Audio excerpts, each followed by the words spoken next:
Bonsoir à tous et bienvenue sur le plateau d'Un cœur qui écoute, votre émission de spiritualité. Aujourd'hui, nous avons le plaisir de recevoir Sœur Paesi. Bonjour ma sœur, j'ai bien prononcé ? Oui, bien prononcé. Alors, vous êtes née à Nancy, mais vous vivez depuis plus de 20 ans du côté d'Haïti, où vous avez fondé une communauté qui s'appelle Famille Kizito. Vous allez nous en parler dans un instant. Vous vous occupez principalement des enfants qui se trouvent sur un grand bidonville, qui est la Cité du Soleil, si je ne me trompe pas. Vous allez nous parler dans un instant de cet apostolat, cette vocation. Juste avant, je vous invite à nous lire un extrait de texte de votre choix. Alors, Jésus s'adresse à Marcel Vannes, frère rédemptoriste. « Ô petit frère, aime-moi bien. Chez toi, je puis encore trouver de la joie. Mais en combien d'autres endroits, les hommes me maltraitent et m'outragent. Et j'en suis réduit à aller chercher refuge dans les âmes qui m'aiment. Le plus grand nombre de ces âmes qui m'aiment sont des âmes d'enfants qui sont restées pures. Ces âmes d'enfants m'appartiennent parfaitement, et pourtant le monde me les ravit pour en faire la proie du démon. Pourtant le monde veut inoculer dans le cœur des enfants le venin du péché, hélas. » Pourquoi ce choix de texte ? Alors j'ai choisi ce texte parce que c'est ce désir qui est dans le cœur de Jésus, qui est d'être aimé des enfants, qui m'a motivée dans la fondation de la communauté. C'est un texte qui recoupe aussi ce que Jésus avait dit à Mère Teresa au début de la fondation des missionnaires de la charité, quand il lui avait montré un groupe d'enfants dans la pénombre, et il a dit à Mère Teresa, « Tu vois ces enfants, ils ne m'aiment pas, parce qu'ils ne me connaissent pas. Va apporter ma lumière parmi eux. » D'accord, alors on va rembobiner un petit peu la cassette. Vous êtes né il y a un peu plus de 50 ans du côté de Nancy. Oui. Et puis dans une famille nombreuse, vous êtes la numéro 2 sur 7 enfants, si je ne me trompe pas. C'est ça. Et puis famille chrétienne, on va à la messe le dimanche, on prie en famille. On prie en famille, on allait à la messe en semaine aussi. Et puis vous sentez un appel à un moment ? Alors j'ai reçu mon appel à l'âge de 15 ans. J'avais déjà un peu pensé à la vie religieuse quand j'étais enfant, mais ça s'était un peu dissipé. Mais c'est à l'âge de 15 ans que j'ai vraiment compris l'appel de Jésus. Et comment il s'était, quand on a 15 ans, comment on entend ? Qu'est-ce qu'on entend ? On voit ? On lit ? Qu'est-ce qui se passe ? Alors je peux dire c'est un appel, je l'ai reçu de l'intérieur. Le Seigneur a déposé un désir très fort et assez soudain, parce que j'y pensais pas avant, de passer ma vie à aimer, et à aimer Jésus en servant les pauvres. Donc, et c'était aussi assez clair que ça serait chez Mère Teresa. Et comment vous l'avez su que ça serait plutôt à cet endroit-là ? Eh bien, encore une fois, je connaissais Mère Teresa comme tout le monde la connaissait à l'époque, par les médias. Et donc, je me suis vue, en pensée, je me suis vue parmi ses sœurs, et j'ai la conviction que c'était ma place. Alors, et donc, voilà, après mon bac, je suis rentrée chez les sœurs de Mère Teresa. Alors, c'est quand même un changement de vie radical. On se retrouve avec deux saris, si je ne me trompe pas, un seau. Oui. Et c'est tout, ou presque. Oui, c'était un... Et ça, vous étiez prête à le vivre, cette radicalité ? J'étais prête à le vivre parce que, à cause de la conviction que c'était ça que le Seigneur avait, c'était son projet pour moi, c'était ma place. Donc il a aussi donné la grâce comme il fait toujours. Quand il nous demande quelque chose, il nous donne la grâce de l'accomplir.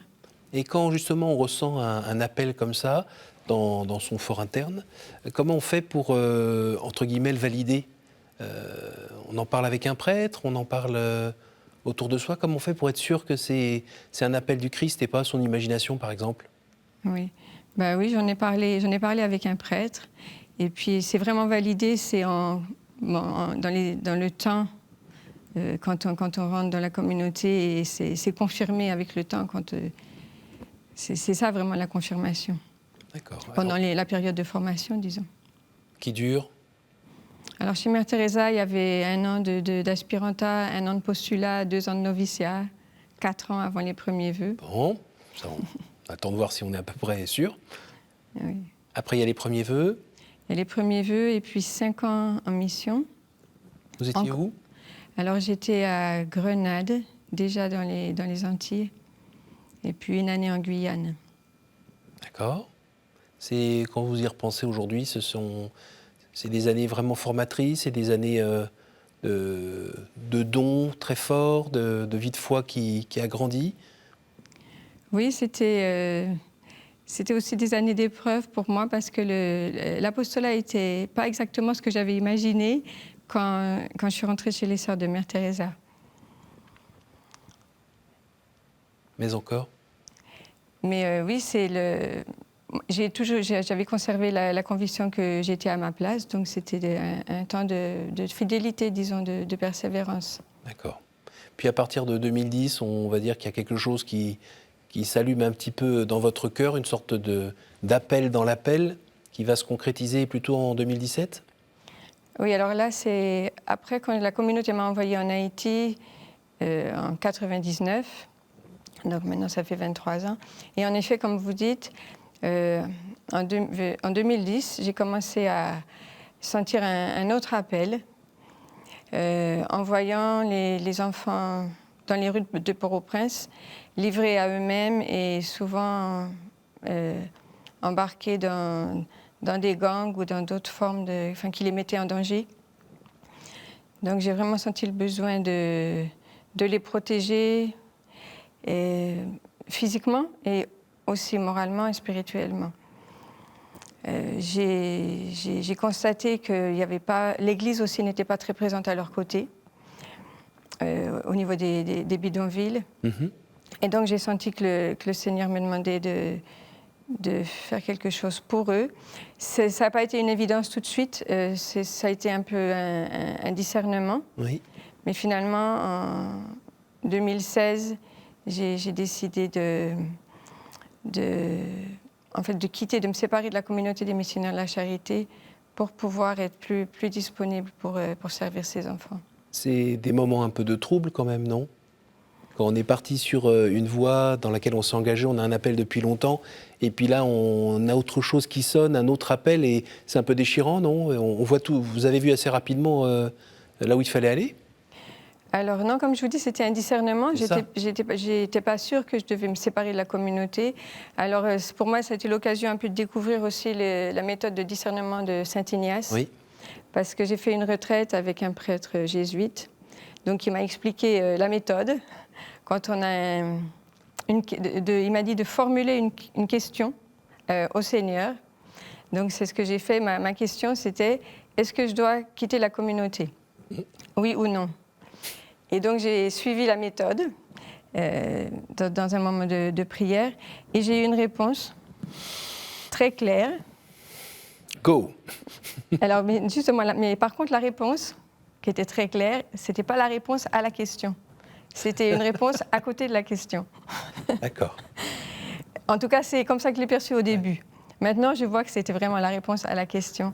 Mais la réponse que j'ai reçue, c'était: je veux que tu me fasses confiance. Alors, c'était très clair, donc j'ai dit merci Seigneur. Mais la question, c'était: je reste ou je pars? Non, t'es sympa, tu m'as compris. Moi aussi, je te fais confiance. Mais je fais quoi? Exactement. Mais bon, ça s'est clarifié après les semaines suivantes et j'ai compris que le Seigneur me disait vas-y, donc quitte la communauté. Et c'est ce que j'ai fait.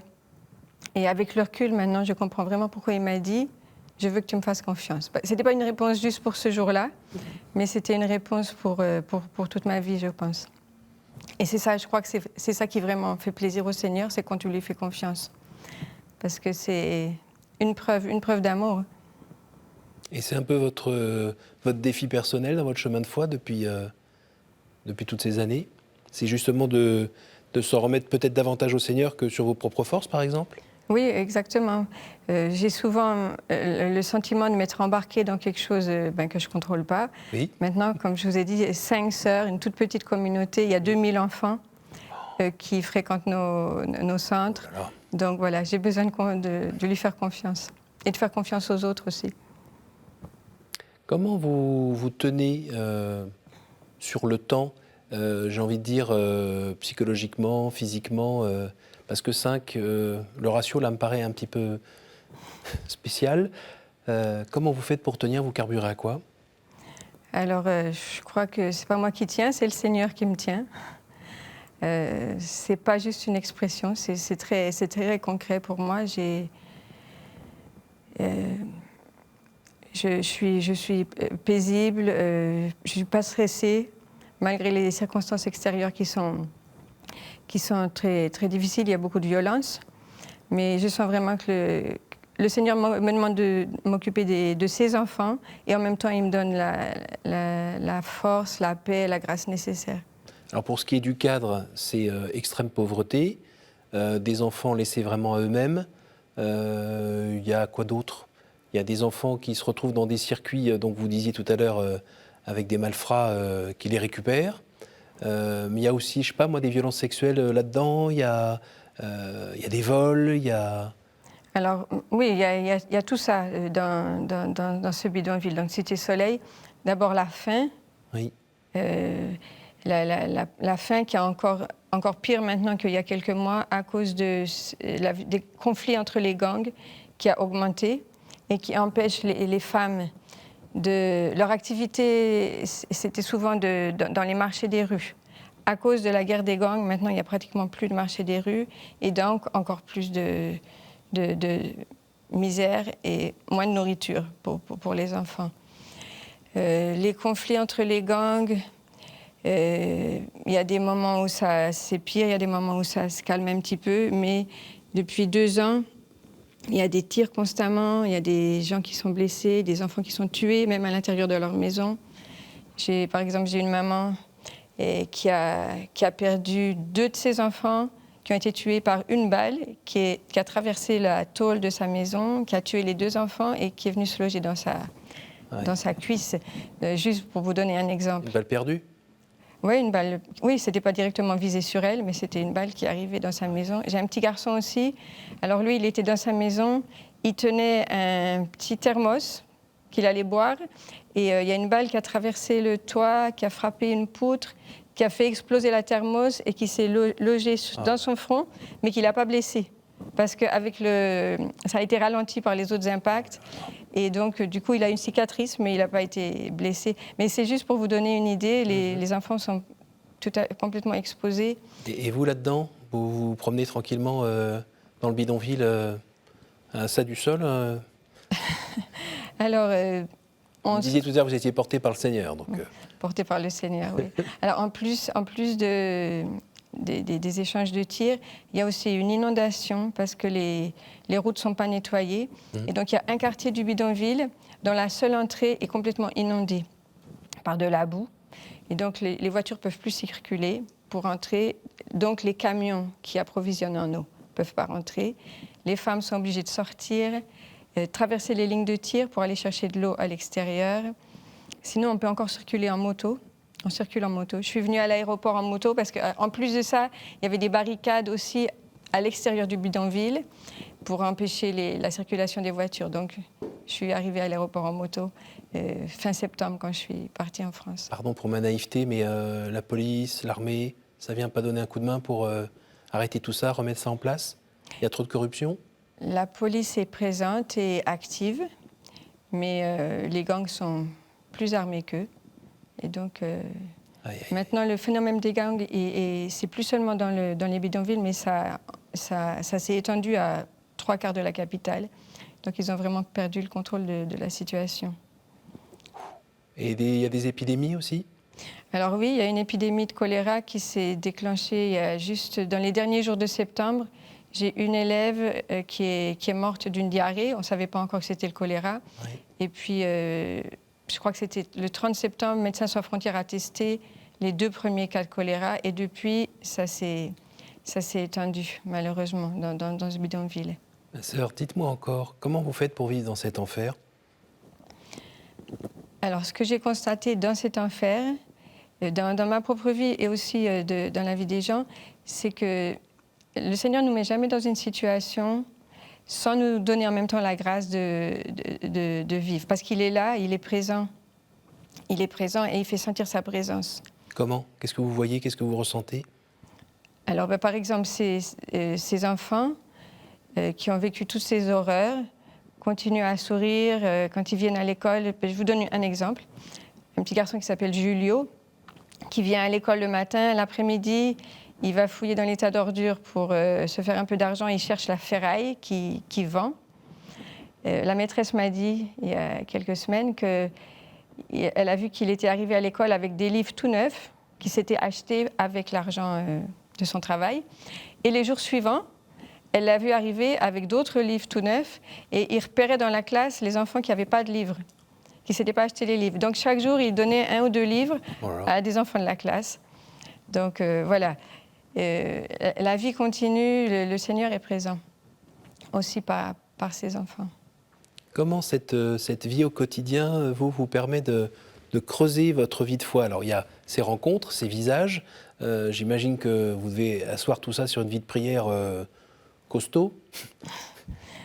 Alors dans notre communauté, on a l'adoration du Saint-Sacrement le matin et le soir. Le matin, c'est la communauté. Le soir, on invite aussi les enfants. Il y a un des foyers d'enfants qui est près du couvent. Donc, les enfants viennent participer à l'adoration. Et donc, voilà, c'est ce contact avec Jésus dans le Saint-Sacrement qui nous nourrit. La désespérance, ça n'arrive jamais chez vous? Alors, c'est une des choses qui est très frappante en Haïti. C'est qu'en 23 ans, moi, j'ai jamais rencontré un seul cas de dépression. Parce qu'on n'a pas le temps, on n'a pas ce luxe, comme on dit? Moi, je ne peux pas vous expliquer, mais c'est ce que je constate. Et par exemple, après le tremblement de terre, j'ai rencontré des gens qui étaient devant les dépouilles de leurs enfants. Un monsieur en particulier qui commence à me parler et puis qui me dit « Bon Dieu connaît ». Bon Dieu connaît, c'est du créole, ça veut dire Dieu sait ce qu'il fait. Il disait ça sur un ton de grande confiance et de paix. Donc ça m'a vraiment frappée. Après quelques moments, je rencontre une autre personne, une dame, presque même situation, et elle me dit « Bon Dieu connaît ». Et je crois que ce jour-là, j'ai entendu « Bon Dieu connaît » une dizaine de fois. Donc j'ai senti qu'ils sentaient le besoin d'exprimer leur foi en un Dieu bienveillant et aimant, précisément à ce moment-là. Et en même temps, ils n'étaient pas indifférents. Le monsieur en question, il pleurait, mais il me disait « Bon Dieu connaît ». Ils ne comprennent pas, moi non plus, je ne comprends rien vraiment à la situation de ce pays, mais je continue à faire confiance. Et ce qui me motive, c'est ce désir de protéger les enfants et de leur faire connaître Jésus pour qu'ils aient cette arme qui leur permettra de faire face à tout. Ça, c'est votre travail, notamment en terre vaudou? Oui, il y a la réalité du vaudou, alors qui exacerbe la haine entre les gens, parce que souvent, les gens se méfient les uns des autres. Quand ils sont malades, ils pensent que c'est quelqu'un qui leur a jeté un sort. Et donc, ça ne les aide pas à s'unir pour construire leur pays. Et donc, quand on enseigne le catéchisme aux enfants, on parle aussi de ça. Moi, c'est les enfants qui m'ont expliqué ce qu'était le vaudou, parce que moi, je suis étrangère, donc ce n'est pas quelque chose que je connaissais. Et c'est assez clair à leurs yeux que ce n'est pas quelque chose de bon. Et donc, c'est relativement facile de les convaincre que s'ils choisissent de suivre Jésus, eh ben, ils ne sont plus dans ces pratiques-là. Et il n'y a pas aussi des grands frères qui sont là, qui essayent de les récupérer pour pas qu'ils viennent chez vous, mais plutôt pour qu'ils aillent du côté, je sais pas moi, des gangs ou de je ne sais quel trafic? Oui, alors les garçons, surtout, ils sont vraiment exposés à ça. Et c'est surtout quand les garçons qui ne sont pas scolarisés. Les gamins qui traînent dans les rues, ils peuvent facilement se faire inviter. Mais c'est une des raisons pour lesquelles aussi nous, on a créé des écoles, des petites écoles gratuites dans les bidonvilles. Parce que de faire venir un enfant à l'école, c'est déjà une façon de le protéger de ça. Il est dans un lieu protégé et il sera moins facilement sollicité. Alors, je n'ai pas très bien saisi. Famille Kizito, c'est le nom de l'association, c'est le nom de la communauté? Alors les deux. La communauté qui a été fondée dans l'archidiocèse de Port-au-Prince s'appelle Famille Kizito. D'accord. Du nom de ce plus jeune saint, si je ne me trompe pas, africain, Ouganda? Le plus jeune des martyrs de l'Ouganda. C'est ça. Saint Charles Lwanga. 19e. Oui, 1886. Saint Charles Lwanga et ses compagnons. Donc le plus jeune des compagnons, c'était Saint Kizito. D'accord. Et alors, quelques mois après la fondation de la communauté en Haïti, il y a aussi une association qui a été formée en France suite à une rencontre avec des parents qui avaient adopté des enfants en Haïti. D'accord. Donc, quand j'étais chez les Sœurs de Mère Teresa, je m'occupais d'adoption et j'avais gardé un contact, pas très souvent, mais j'avais gardé un contact, un lien avec ces familles qui se sont réunies. Et quand je leur ai expliqué ma démarche avec la nouvelle communauté, ils ont pris l'initiative avec leurs enfants qui avaient grandi, qui avaient entre 15 et 20 ans. J'en ai rencontré plusieurs cette semaine. Ils ont pris l'initiative de former une association pour nous soutenir spirituellement et matériellement aussi. Spirituellement, ils ont des groupes de prière, ils ont une chaîne de prière. Parce que l'apostolat de la famille Kizito, c'est un combat spirituel. Et ce n'est pas seulement en Haïti aussi, parce que protéger les enfants des dangers, c'est en France, protéger des dangers de l'Internet. Oui. Donc ils ont des groupes de prière aussi spécifiquement avec cette intention. Cette communauté, elle est bien haïtienne. Votre vêtement, si je ne me trompe, est fait dans un tissu local? Oui, c'est un tissu qui s'appelle Carabella. Et c'est le seul tissu vraiment produit en Haïti. Et autrefois, c'était dans ce tissu que les paysannes faisaient leurs jupes. Donc, c'est un tissu haïtien. Mère Teresa avait pris le sari indien parce que c'était le sari blanc, c'était l'habit des femmes pauvres. Et c'est un peu l'équivalent en Haïti, disons. Si vous vous projetez dans 10 ans, 20 ans, qu'est devenue la famille Kizito et vous-même? Alors, en fait, moi, je ne me projette pas.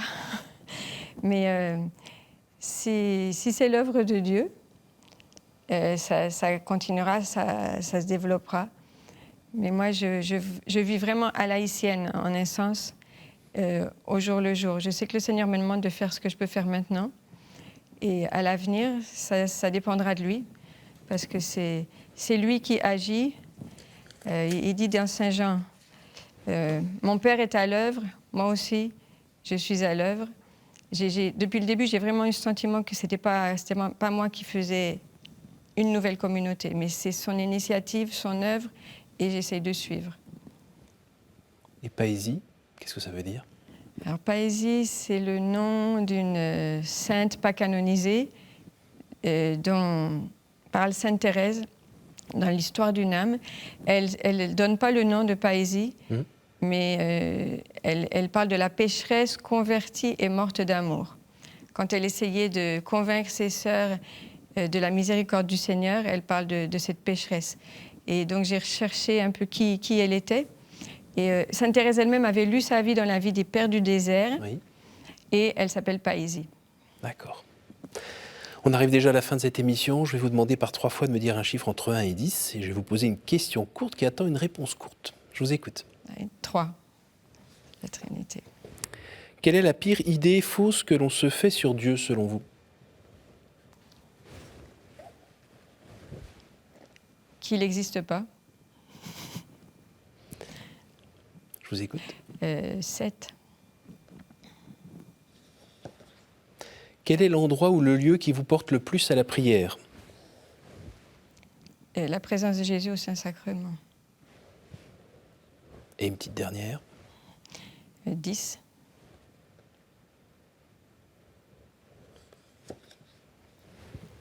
Si vous pouviez revenir en arrière et changer quelque chose dans votre vie, que feriez-vous?